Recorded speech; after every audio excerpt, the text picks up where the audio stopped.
Hey guys, this is Eric Conover from Nerdy Geek Talk, source for all your nerdy geeky needs, here with episode 4 of Mandalore Mandate. Joining me tonight, we have Luke. Luke, how you doing? I am tired.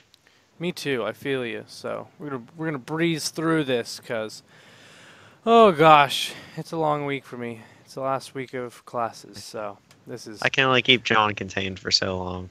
he may break free and maybe he'll be back next week. And Hopefully. That's the maybe, hope. as a Force Ghost. You know, I like to speculate about Force Ghosts, but we'll get to that. So, Oh, our first news bit is a bit of solo news. It is a bit of confusion surrounding, and God, I just want to know how. I want this movie to come out just so I know how to say this frickin' name. Is it Enfys, Enfys, Enfys, I feel like we're Enfys, all gonna be wrong. Maybe it's like Enfys? Enfys. I think it's Enfys. That's what I've been going with. So I think it's Enfys Nest. Enfys. Watch it be like Enfys Nest. And none of, but anyways, Yeah, I mean, you gotta think of how vowels work, so. we have no idea. But Enfys Nest. Oh my gosh, Enfys Nest. Infesting nest. Enfys Nest. That's what we're gonna go with for now. Is this supposed to sound like infest, maybe? I don't know. I don't think it's like that's why they made it how it is because it's spelled so differently. But I don't know. But Oh. so it's interesting because in a newly released Star Wars Insider magazine, which is published by Lucasfilm, Enfys Nest is explicitly and deliberately called a he. Meanwhile, yeah, it's like saying that his stuff like that. Meanwhile, it has been reported and other stuff that this is a female character coming from several other sources and even like I think once we realized that it made sense because I think you can actually see her hair, which is really long. Not that a tribal male can't have long hair, but it has been reported several times that this character is female. Uh, so there's a lot of confusion coming out as to whether or not like is this a screw up, like they accidentally just messed up and someone put he in there because they didn't realize the character was a female because they didn't have that shared out. Or is this a Return of the Jedi situation where you know how Leia is disguised as the bounty hunter? Is it Boosh? I don't. Now I'm struggling to remember what's the bounty hunter that Leia was disguised as in Return of the Jedi. I really do not remember now. I did not commit that to memory.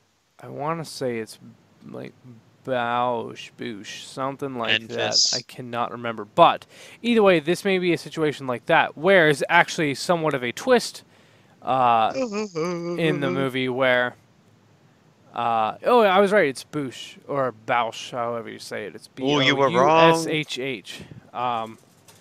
No, I said it's Boosh or Bausch. I literally said that before. But Nope. where it was somewhat of a twist in the movie where you thought this was a male bounty hunter or a male character, and then unmask. Oh my goodness, that's a girl. That's a really Aw. kick butt girl. But yeah, we're guessing maybe that might be the situation, or they could have just screwed up. Either way, we're pretty sure that this character is female, not male. But yeah, now there's conflicting What if reports. we just So. never know? Like they never Uh, take the mask off. We never know. Well, they're setting this character up to be the leader of the gang, so I'm certain that we will at least get a voice. And I don't know, they seem a bit primitive to have voice like box things, like like you know what I mean, like voice modulators. No. So, I think they'll have one and they'll just talk about the past and destroying it. but I don't know. I would guess that we'll find out since this villain, while not the main villain of this movie, is hyped up to be the possible villain of the trilogy if that happens. So. Da, I da, don't know. We'll have da. to see. What if it's actually Boba Fett before he got a haircut? Da, da, da. Who knows? But anyways, Da, da, da. next bit of news we have is some rumors going around. I just wanted to which they talked about on the Collider Jedi Council. I haven't even bothered looking into these because, well, what it is that will Yoda be in Episode 9? The reason I have not bothered looking into any of these is because there's always speculation, rumors. Will Yoda or Obi-Wan or Vader be in the next Star Wars movie. Doesn't even matter which Star Wars movie you're talking about. They're literally rumored for everything. All of them are rumored, except for Rogue One. Yoda was not rumored. I think that there was Oh. even a rumor floating around that Obi-Wan was going to be it. Not really credible, but literally for every single part of the sequel trilogy, there have been strong rumors that like, oh, Obi-Wan's going to appear. Oh, Yoda's going to appear. Oh, Vader's going to appear. Like all as a Force ghost, Triggered. obviously. But so, is this worth talking about? No, not really. Not until we see something. Would it make sense? In all honesty, yeah, I think it makes sense for Yoda to come back in 9 since he was in 8. But Uh, yeah, I just realized that my job here is to like comment on your comments. I mean, you could just Uh, comment on the material too. okay. Now I feel like you're projecting. Focus on hating on people talking about Yoda. I find it so ridiculous that every single movie, every single time, it's like, is Yoda gonna be in it? I don't, I just want a Yoda-centric movie. Like, what's his life like on Dagobah? no, I don't really need that. I want Ryan Johnson's Wait, no. trilogy. We I we don't can want. make it really sad. Like, skip ahead a few years at a time and just watch him slowly descend into madness. I feel like that'd actually be a really good comedy. But anyways, next bit of Uh, news is we know who Rio Durant is voicing in Solo, a Star Wars movie, and it's the Spider Monkey, which is funny. I He's don't know who that is. I don't know who Rhea Durant is. he directed Rio Durant. I want to say that he was not directed. Was he in whatchamacallit?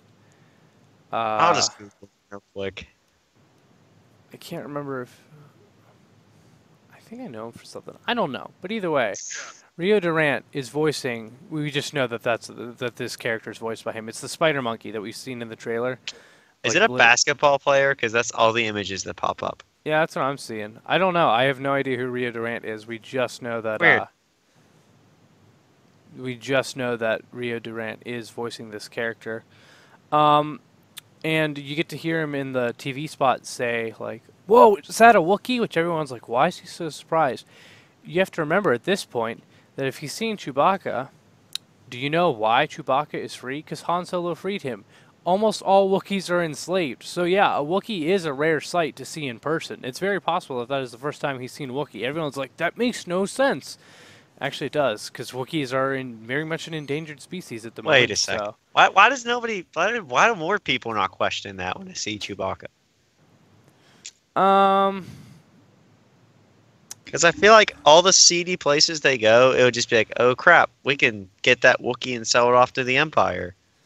maybe it's less rare the later on it goes. Like since there's less, I don't know. Like since the Death Star is like done, they don't need the Wookiees as slaves anymore later on, and so they like they're it's less enforced that they're all enslaved. And you know what I mean? Like maybe, but I don't know.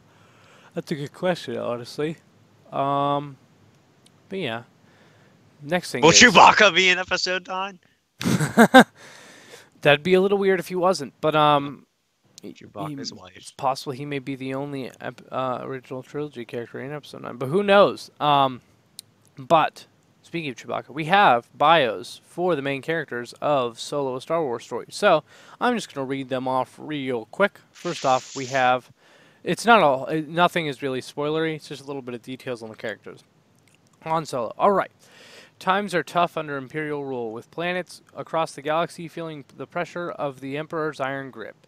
One such world that has seen better days is Corellia, transformed by the Galactic Republic into one of its principal starship production facilities. Its famous shipyards now churning out TIE fighters, Star Destroyers, and many other weapons of Imperial domination. They'd be producing TIE Defenders if Ezra hadn't gotten rid of Thrawn. Just saying. But, also, to survive the harsh reality that has befallen his homeworld, a young street thief named Han spends his days running scams while working for a notorious Corellian gang, stealing what he can and cutting deals on behalf of his ill-tempered crime boss.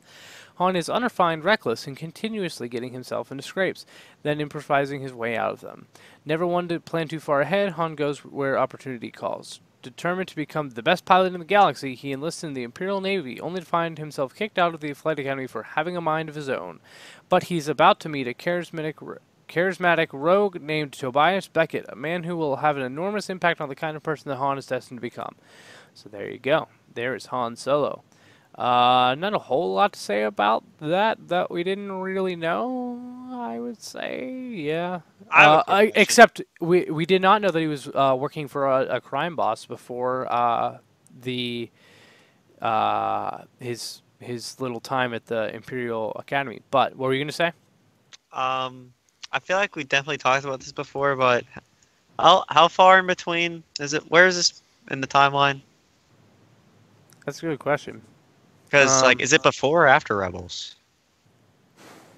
I would think before. no, I would not think. Ah, that's a good question. I don't know. Actually, we probably could find out if you take Chewbacca's age. That'll give you the year. Oh right, we could do that. We're gonna do that later. I don't feel like doing that right now. So yeah, you can figure out exactly what year it is now. Yeah, I'll go do the math and tweet that out later. Yeah, so we'll see about that. But Kira.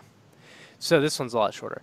As a child, Kira was just another powerless street urchin, making her way as best as she could on the grim thoroughfares of Corellia. Running with a street kid named Han, she was determined to move up in the world and gain status and reputation. As she got older, Kira had grown into an independent young woman, clever and calculating, with a sophisticated edge and a knack for devious skullduggery. Okay. Kira is a Wow. secretive woman of the shadows, but who she really is hidden away, and is visible only to those who she trusts. When her paths crosses with Han's once again, Kira is destined to become an influential force in the life of the young smuggler. Is that because she Evil, betrays? definitely evil, I was gonna say, is that because she definitely evil. betrays him? Because I feel like, In my personal experience, well, like look at that picture and then read the part about being powerless. She is definitely doing something evil. wait, In my power. in my personal experience in like reading, when you talk about someone young and then being powerless, they definitely turn out to be a terrible human being later. Usually, or they're either like a perfect superhero, or they are, No, like it's great power comes with great responsibility. no, That's like the other way around. yeah, powerless, and then they Yeah. eventually become a superhero if they get total power, which is the Captain America effect. But She's definitely being evil. I agree. I think she's going to turn out to be evil. Kira with But a Q sounds pretty evil to me. but yeah, this is all speculation. We don't know. All we do know is that yeah, she's going to be influential in Han's early life. They're not going to see each other for a while, and then she's She's going to come shanking back, him. and she's totally going to be evil later. But She's alas. shanking him. What if she is Enfys this whole time? Actually, there is a theory that that is possible. I kind of doubt it. Yeah, I would I say the highly doubt it. biography definitely shoots that down. I highly doubt it, but that actually is a theory going around, which I think would be Or if they interesting. were siblings. I could see them being siblings. That'd be weird because I feel like both Han and Kira would know and not be like No, fighting no. them on a mission, but No, I'm saying like Kira and Enfys. are working together. Or they Well, know each like no, other, or no, like that's they're what I'm saying. family or Like something. Yeah. yeah, but I'm saying if they were family, if Han's known her since she was young, she'd know the sibling. You But never know. You I don't never. know. He has a Uh, mind of his own. Next is Tobias Beckett. So Tobias Beckett is someone who certainly had an influence on Han in his early years before audiences first met the space pilum in a hoodlum-filled cantina on Tatooine. Beckett is a seasoned, no-nonsense survivor, forever working the angles to make sure he always comes out ahead of the game. Sound familiar? Beckett has assembled a team of specialized scoundrels to carry out a series of risky but profitable heists, and when he needs some extra hands for one particular job, he allows young Han and his Wookiee partner in crime, Chewbacca, to tag along. If it comes down to a fight, Beckett is happy to take on his enemies in hand-to-hand combat as he is to blast them to smithereens using the pair of mismatched blasters that are never far from his side. My question is one of those blasters Han's? Because he gives Han a blaster, and I've only seen him using one blaster in a lot of the stuff, so I'm guessing Yeah. that one of the mismatching is one of the ones that he gives to Han, but that's Okay. totally just a guess. The other thing to point out is it's a series of heists. They're doing more than one heist. I didn't realize that. We only know about the one where Well, I there's going to be figured. the train and there's the Okay. Doomium or whatever. I don't The don't way remember what I it's called. see it is they need to steal the Doomium, which is supposed to go to the Is Millennium it Doomium? Falcon. I think that might be something else. I don't It remember though. the U-shaped thing. That like I feel like they have to steal that to attach it to the Millennium Falcon to go do another heist. I I feel think like that's how this is going down. I don't know. I don't know. And we do know before the heist starts, Han and Chewbacca are together, so they have to do something with that early on in the movie. Hmm. Although, well, Han and Chewie are together, but they're not going to go on a heist before they meet these guys because they're talking about how the team goes on a series of Yeah, heists. Back at, but yeah, like so. like they have to get together Oh before. yeah, yeah, we're going to see them get together. Um, but yeah, I'm interested. I'm just putting this out there. We have no insider information or anything, but Beckett is so going to die. Like, we No, don't know the fates of no. literally anyone else. It's up in the air whether or not they could die or disappear or whatsoever. But Beckett, Beckett is a dead man. He is the mentor character, which is already like a The Paragon 99%. character. He's a 99%, ready to die. But he's also not in Han's future, so he's dead for sure. Da-da. And then we also have Val. There's another member of the team. That's gonna be his sassy wife. I know it. It's not because the wife's name is not Val, but so a member of Tobias Beckett's criminal no, not cruel crew. The occasionally prickly Val is cool and self-assured without being flashy, measured and methodical. She is a crack shot with a blaster rifle and the most even-headed and capable member of the ragtag team of rogues. Beckett has recruited to undertake a foolhardy escapade in search of riches on the muddy battlefields of Mimban. Muddy battlefields. I wonder if there's mud troopers. Anyways, when she first meets Han, Val is far from impressed with the young Corellian, lacking faith and skeptical of his self-professed skills as a pilot. So yeah, I think that this will be. I feel like she's gonna be the most boring out of the crew. I don't know. Is it just me? But I don't know. Also, I just realized that there is no bio for Lando in this entire thing. We still have two more, but neither one are Lando, which is a bit odd that we don't have one for Lando or Chewie. It is a bit weird, but anyways, yeah, there's not really much to say about her other than she's the best fighter out of them. So there's that. So next we have Moloch. The sadistic Moloch wallows in authority over the lesser thieves of his gang. Like all white worms, Moloch is extremely sensitive to natural light and must wear special protective gear when operating beyond the murk of his dank lair. So, yeah, my guess is that this is the crime boss, the moody crime boss that Han works for before he enlists in the whatchamacallit, in the I just Imperial Academy. I just realized I was muted for that last one. Like I was not. I was talking, but I was muted. Good job. Good job. Okay. Uh, What were you going to White say about the worms. last one? I said I just want her to have her gun and be a sassy black woman. Yeah, we'll see. But yeah, Moloch, I'm pretty certain this is the whatchamacallit, the crime lord Crime that boss. that Han is working for before he joins the Imperial Academy. So You know what really annoys me right now looking at this picture? what? That cane does not look like it's long enough to actually serve a purpose. That's not a cane. It's like a staff thing. It has something Oh, on his the rain end. stick. My Yeah, bad. maybe he Or seems maybe like that's a what he weird. carries food on. Wait, it Who looks like bear. knows? We have no Yeah, idea what that's the his heck he is. eggs. That's his eggs. And then interesting thing about just interesting little fun fact about Moloch is that Harley Durst is playing him. In that Harley Durst, if you aren't aware, was the stunt double. He's usually a stunt actor in movies. He was the stunt double for Tom Hiddleston in Thor Ragnarok. So Loki. So he played Loki in scenes where he was tossed around, So basically. he's gonna die, but then be a goat or an illusion. I see. And then last but certainly not least is a bio for L337, who I am actually pretty excited for this droid. So A self-made droid, L337 has cobbled herself together using an assortment of components from astromechs, protocol droids, and countless other robotic sources, devising her own form and function to become something quite unique with an impressive AI to match. L337 is Lando Calrissian's enlightened navigator and co-pilot. Her programming makes for an indignant, spirited, and somewhat eccentric companion who cares deeply about droid rights.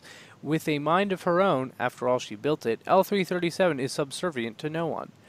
I really do think L337 is another one who is probably a goner. Not definitively, but pretty likely, seeing as how she seems pretty close to Lando during most of the movie, and we don't ever see her with Lando again, so, I think something not so great's going to happen to her, which kind of sucks because I'm really liking her so far. I'm calling it now. Like part of L3 is going in Lobot.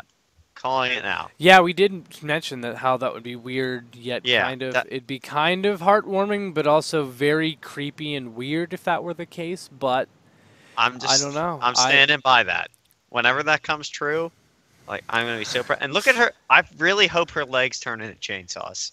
You can't wait. You can't claim that I came up with that last week. No, I did. No, you didn't. Yes, I did. No, you didn't. I literally came up with that before the show last week. No, I definitely said that first. No, you didn't, because you couldn't. No, you couldn't even remember his name at first. Yeah, but because I was talking. We're going back and watching that. I'm confident that it was me. I am almost certain that was me. But, anyways, and to be sure, you should go back and watch last week's episode too if you missed it. But L3 is certainly L3. I'm really liking. I also like that L3 actually gives a crap about droids, unlike most droids who are programmed not to care. She cares. I want to know how the droid built itself. I don't know. That's what I'm curious about too. I'm guessing someone wrote an eccentric AI, and that AI just went off and started modifying itself both, like, mentally and physically. So, yeah. Also, you know what this makes me think of? The rumors we've seen about the droid fights.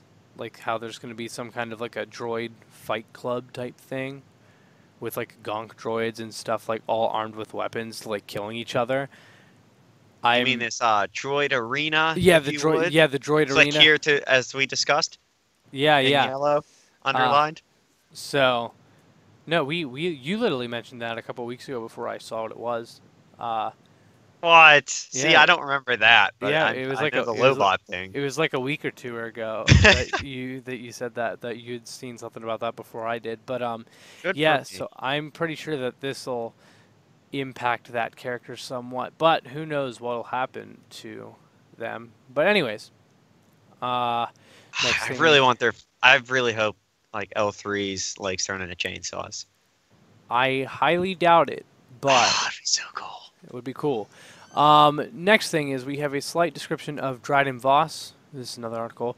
So actually, this isn't really a description of him, but it's just saying Dryden Voss heads up an emerging criminal syndicate known as the Crimson Dawn.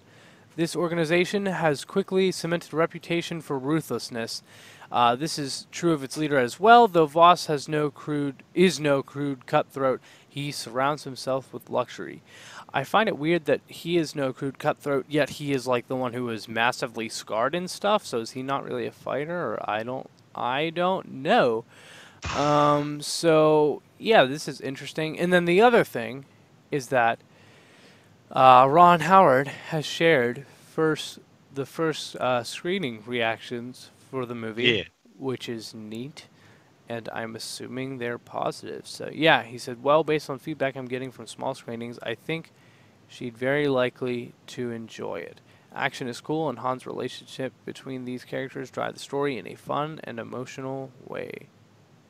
So yeah, that is neat. I'm excited for this movie actually, but yeah, and that was a response to someone asking Ron to convince his wife to go see the movie, convincing a fan's wife to go see the movie with him. So, yeah. Yeah, I'll go see it with Ron Howard. But no, it was Ron Howard telling the fan's wife why she should see it with the fan, not with him. But yeah, I'd gladly go watch a movie with Ron Howard too. I'm just saying that'd be fun. Next bit of news, just a little announcement, is it's a wrap Yes. on post-production of Solo, a Star Wars movie. Yeah, they're done. I mean, surprise, the movie comes out in a month, so Wow. I thought literally we were on the a last month one. My from bad. the date this goes up, actually. Literally, it's May 25th, Yeah. so See again, like we don't try for these dates. We just happen to get it right every time. yep. Like, oh, this is great. And last but not least, some Yes. news Yes. which is total crap. Unlimited It's power. nothing. This literally means nothing. So there's a giant rumor going around that there is a casting for Episode 9 with a character codenamed Mara. Everyone going, oh Okay. my god, it's Mara Jade. Bumblebee. Guess what?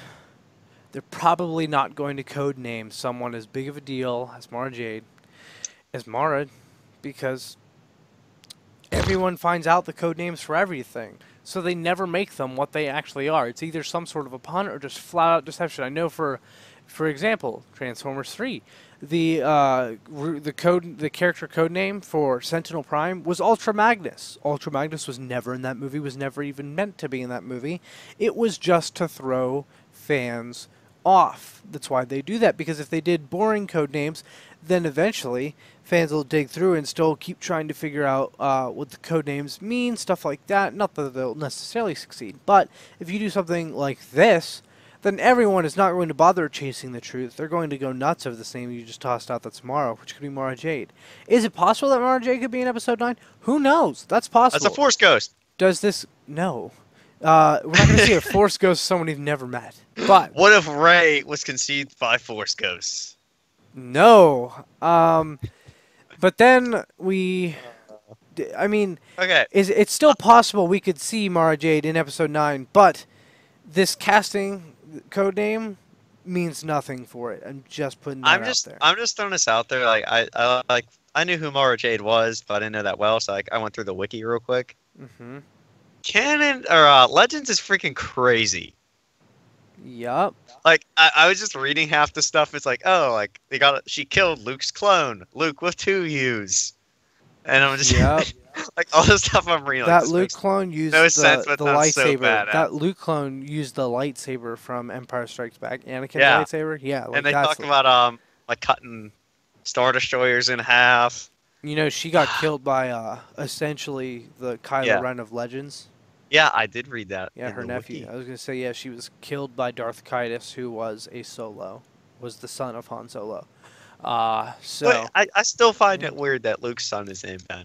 Oh, and by the way, if you were not aware, Mara Jade was like basically the wife of Luke Skywalker. She was the Emperor's hands, like an assassin for the Emperor, and then post Return of the Jedi, she had nothing to do. So eventually, yeah, Luke turned her to the light, and made her a Jedi, and married her. So Yeah, there's you know all how that. like his life sucked for so long? The Force God was just like, yeah, I'm gonna let him have this one. I'll let him have this one. His life wasn't that bad in Legends. You're right. He's pretty awesome. I was saying Legends, his life wasn't that bad. So awesome. It was a lot Kill him. boring until really his wife got killed, I would say. He still went on cool adventures, but him as a character didn't really change that much, in my personal opinion, in Legends, for that 30-some years, until his wife got murdered, in which case, yeah, then he was a little upset. But still, not nearly as upset as he is. And she in does show up as a canon. Force Ghost a lot. Yeah, Like weirdly a lot. but, hey, who knows if Mara Jade will be in Episode 9, but I'm here to tell you that, yeah, this code name does not really strengthen that. Just putting that out there. Also, since we skipped at the beginning, Luke, what happened on this day a long, long time ago in this galaxy? I don't know. You don't have... I thought you had the show notes up. Jeez. You're I such a did. I slacker. did have them all up. It's right there. The actual show notes.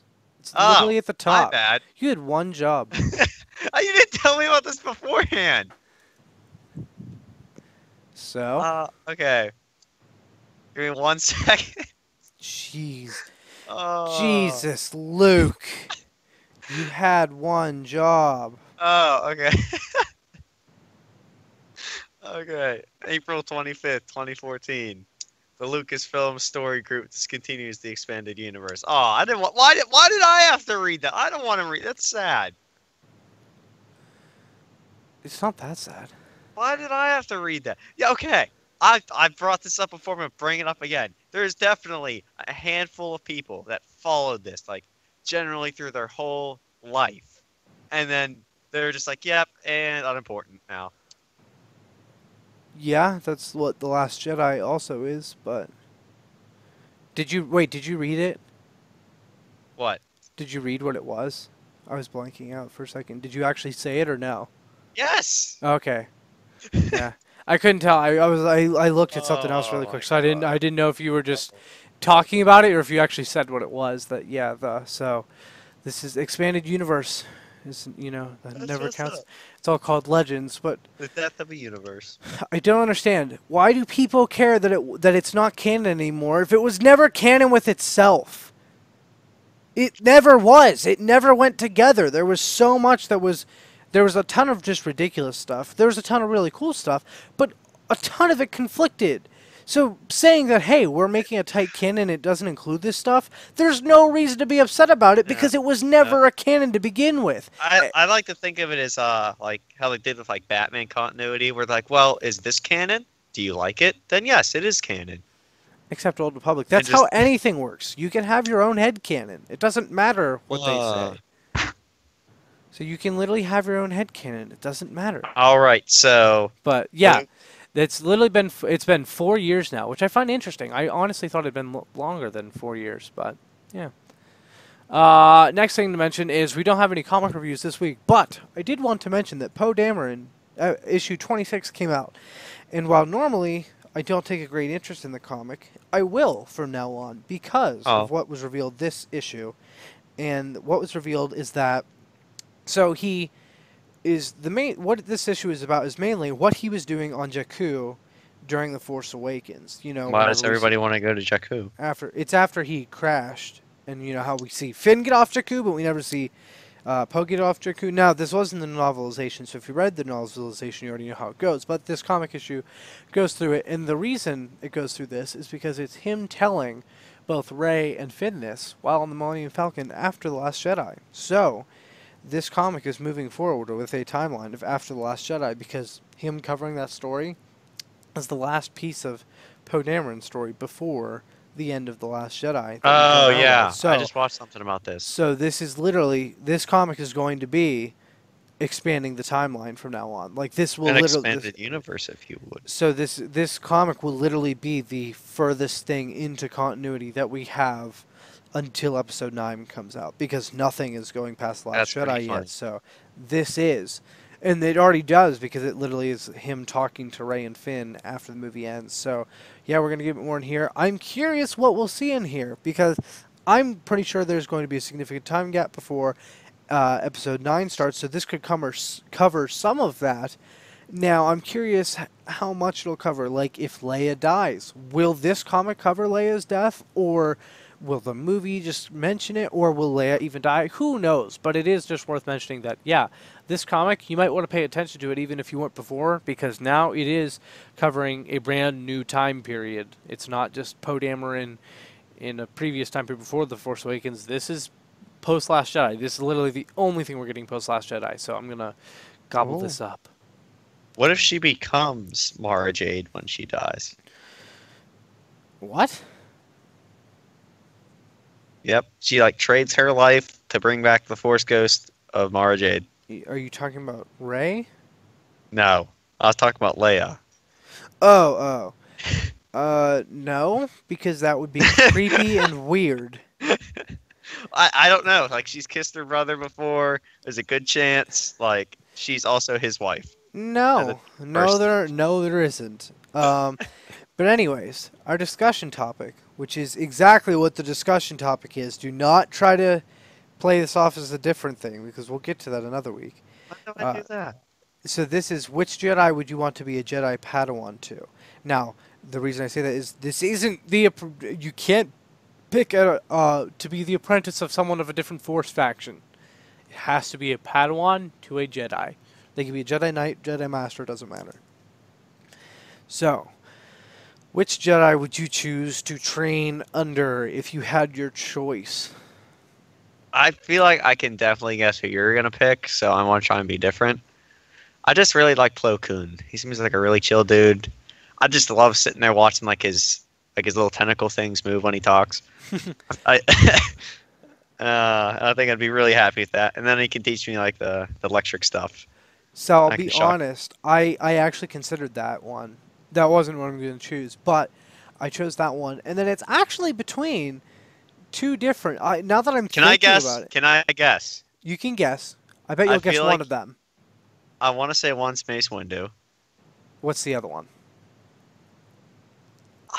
Obi-Wan? It's not necessarily my favorite. No, it's not Obi-Wan. There's three I'm considering, but the two main ones Okay. are Mace Windu and Anakin Skywalker. But Okay. another one I would consider is Qui-Gon Jinn. Ooh, I feel like Qui-Gon would be another really good one. Now I would choosing between those. That's rough. Gosh, that's hard. Mace Windu is my favorite Jedi, which honestly I've probably mentioned a couple times in the show. But You'd just be sitting there like, sit down, Eric. I probably wouldn't pick Mace Windu. I'd probably pick Anakin Skywalker just because that would that would be in the universe that makes you a lot more important. Like then you could, if I knew like about the events and stuff, I could really impact Star Wars. But also Anakin Skywalker is literally, becoming the most powerful Jedi, so there's that. So, Anakin would be cool to learn from. Plus, I could be, co-Padawans with Ahsoka. That'd be fun, right? Oh, one true pairing. But yeah, so I'd consider Qui-Gon and Windu, but ultimately I think I would end up going with Anakin as Well, my you're master. definitely getting killed probably sooner than me. Nuh-uh. He didn't kill Ahsoka right after the battle. He tried to kill her years Are and you gonna years later. tell me you're a better than her? What? No. Yeah, then you're dying fast. No, because I wouldn't be gone right away. Like, if Ahsoka had stayed, she could have altered the course of the entire trilogy. I really want like an alternative comic about that. Like, what would have happened? I am with you on that. That would be really cool. Have you read the alternative comics to like what would have happened if the Death Star never got destroyed in A New Hope? Also, there's what if Luke died in Empire Strikes Back, and there's one for Return of the Jedi too. I don't remember, but Yeah, they're all there's a separate lot of weird universes. ones. But there's But separate they're universe pretty ones, but- cool. Yeah, they're very interesting. I always enjoyed this. But yeah, so I do think that it would be really cool to see one with Ahsoka actually like staying with the Jedi Order, stuff like that, because I think that would significantly impact the events. But who knows? Not Now us. she's probably just a Time Lord. Mm-hmm. Although she's a Time Lord, I feel like she would have rescued Ezra sooner. But I don't know. I don't know. Anyways, so also on Nerdy Geek Talk this week, we have several other shows. We have episode 33 of Steel City Bots, which I actually was not on, unfortunately, but you can still go listen to that Transformers podcast with. Now I will. So it's with the end of IDW verse fast approaching. We distract ourselves with the new in-hand image, new in-hand shots of Studio Series Wave 2. Plus, Miguel and Soundjack talk about their adventures in making Alyssa wait for lunch. They went to a convention together. All this and more this week on Steel City Bots. Also, Holocron Herald episode 25, Ryloth stuff. This week, Luke and Eric break down the Ryloth arc of Clone Wars, including episodes 19, 20, and 21 of Season 1. Storm of the Damn Ryloth, tailheads. Innocence of Ryloth, and Liberty of Ryloth, on Ryloth, give us lots of Sham Syndulla, Mace Windu, Wat Tambor, Ahsoka learning stuff, and more. Now, magically, Ahsoka learning stuff. we didn't actually record this. We didn't record this yet. We're recording that right after. So I love Eric's descriptions I for stuff. magically already have that. So yeah. Next, Misaligned episode 6, War for Cybertron, aka the good game. Last week we tried to talk about all the games in one episode. That didn't turn out well. So this week we are just talking about War for Cybertron. Join Soundjack and Zeus in talking about contradictory Megatrons, Optimus always being Optimus, and space slugs. TF Primecast Episode 4, Conspiracy Theories. This week, Eric and Aaron break down Episodes 8 and 9 of Transformers Prime. We talk Wheeljack, Silas, convoys, and lots of conspiracies. Yay! Yeah, I actually came up with a bunch of ridiculous conspiracy theories during that episode. There's also one that I'm certain is not like For a what? crazy conspiracy theory. That the title of one of the episodes is called Convoy, but it's because they have like a literal convoy, like protecting stuff. But it's also, it is definitely, it's been 30 years that Optimus Prime's name in Japan is called Convoy. So I am certain that that name was not unintentional, but Aaron thinks I'm crazy. I am certain that the writers, who are usually Transformers fans, were aware of that. Really think they are. I'm not one to make those like little connections, like as in say like, yeah, that's totally related, all that. But I am certain they intended that name to Yeah, be what it you was. do But yell at me a lot when I do that. because usually it's ridiculous, but like that one, I have no doubt that's No, true. But for some reason, I don't care. There's gonna be that one time I'm right, and that's Aaron thinks all I'm it's gonna crazy. take. That's all it's gonna take. But next, we have Awesome Asylum Episode 13, MCU Rankings, Hurt Eric's Soul. This week on Awesome Asylum, we have Aaron, Eric, Soundjack, and Alyssa breaking down their favorite and least favorite films of the MCU. We even combine our list to see our collective ranking of the entire MCU. Check it out. So that's our favorite movies, not our list of best to worst. It's our favorite to least favorites.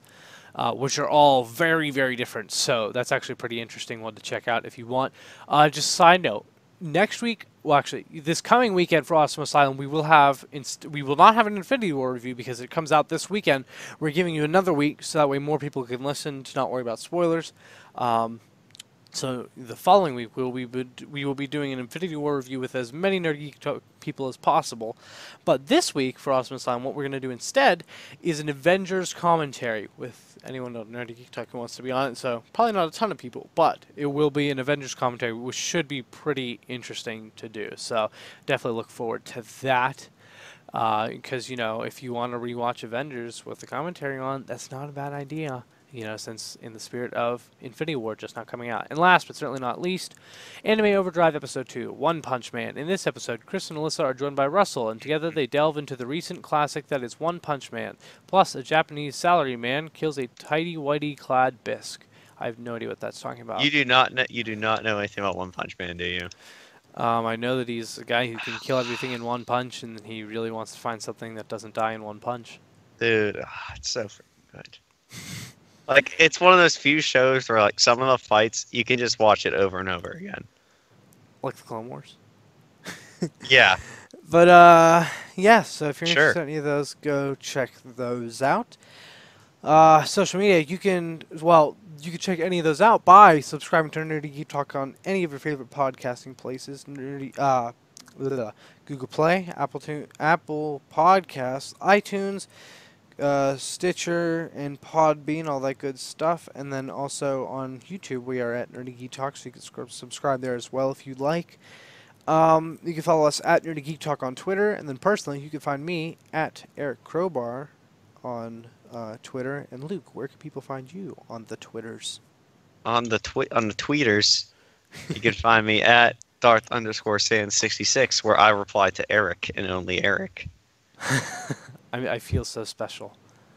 And now I gotta go do like Wookiee age math. Yeah, to figure out. So definitely go check out his Twitter if you want to find out exactly what year Solo: A Star Wars Story takes place in relation to Rebels. But yeah, so that's about it. I'm gonna be honest. I'm not using BBY or that kind of stuff because I don't want to put in the effort to figure that out. I'm just gonna use numbers. That is the numbering system in I'm just gonna be like, oh, it was like 5 years after like episode 3 or something. I'm just gonna do it like that kind of stuff. All right, whatever. But yeah, so that's about it. Thanks for listening, and see you next time. Bye. Bye.